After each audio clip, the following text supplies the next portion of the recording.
so we don't have any bits of skin left on our cutting board.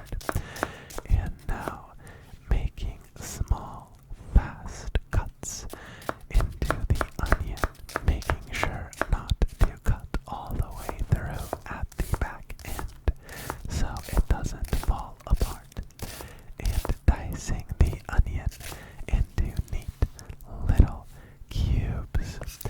This is always a task where I feel that no matter how big my cutting board is, it should always be bigger, because onion always tends to fly off everywhere. After having placed the onion in a bowl, we are now cutting the garlic into these flat little chips that are going to fry beautifully in our olive oil, making sure to add a whole bunch of garlic, and all of its sharpness will be cooked out in the initial frying anyway, so you'll just end up with a lovely mellow garlic flavor. Now, once all of these guys are in the middle bowl, I am taking out this hot red chili pepper and taking the top off, making a little incision to cut it open, and taking the seeds and the core out of this red hot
trying to stick to the pan, and it kind of doesn't feel good to stir anymore.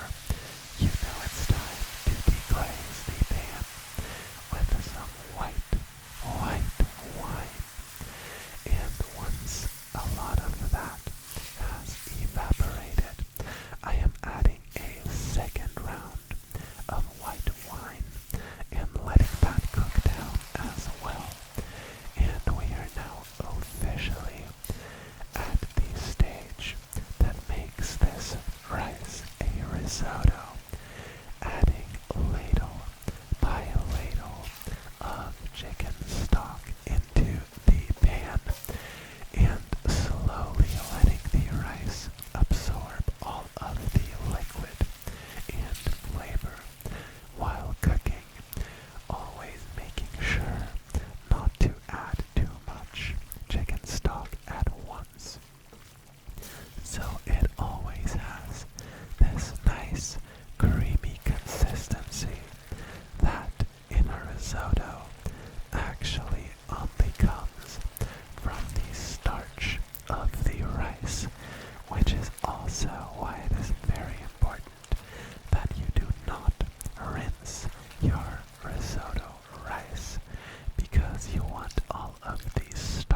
afraid it's gonna fall while I move the spoon.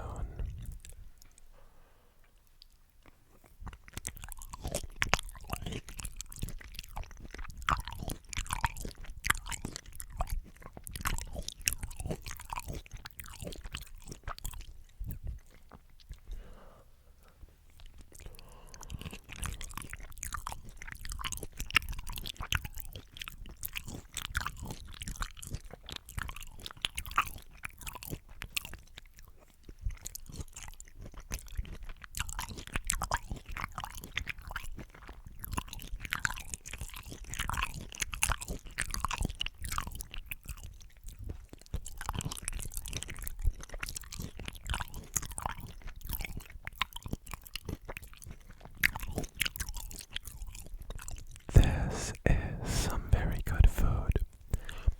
Honestly, with both the dried pepperoncino and the fresh chili that I added, it actually is quite spicy, but not to the point where I wouldn't eat it. I am not the biggest fennel guy. I'm gonna be honest. Let me have a sip of this Red Bull Organics.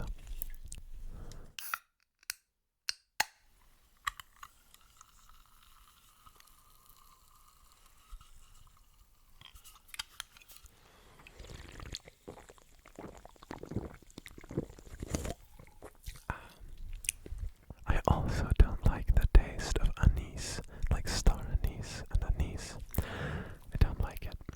It tastes quite peculiar to me. All in all, hidden beneath all of the other flavors, I don't mind it in here. I would prefer a different vegetable, but I will eat this again, no problem.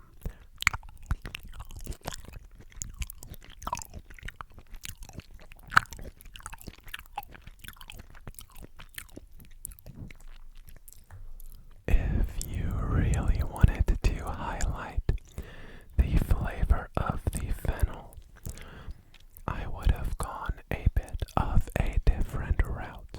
I probably would have seared the fennel separately, gotten some nice char on it, maybe oven roasted it, I don't know, to get some nice Maillard on it, and then took it out of the pan, make the risotto, and then add it in at the end to retain some of its crispy texture, as well as use some more fennel, cook it in your chicken or vegetable broth, and then puree it so you really get all of the fennel flavor, and then use that fennel stock puree to make the risotto.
you very much for watching.